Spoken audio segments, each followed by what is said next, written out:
হরে কৃষ্ণ।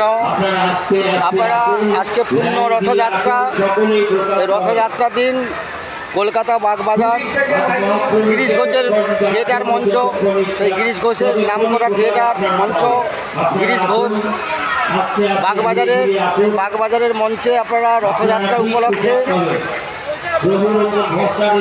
বহু ভক্তের ঢল জগন্নাথ বলরাম দর্শন করছেন।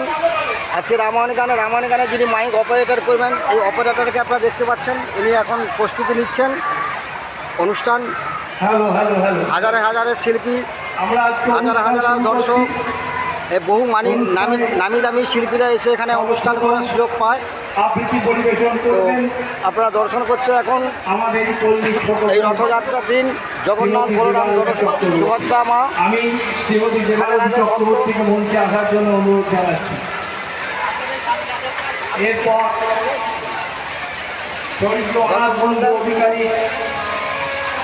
যোগ্য প্রশংসিত জগন্নাথ বলরামের কাছে সুভদ্রার কাছে যাওয়া গেল না, এত ভিড় যে ওখানে ঢুকতে পারছি না, আমি ক্ষমা চেয়ে দিচ্ছি। তো স্থান দর্শন করেও পূর্ণ হয়। অনুরোধ করছি মঞ্চে এসো।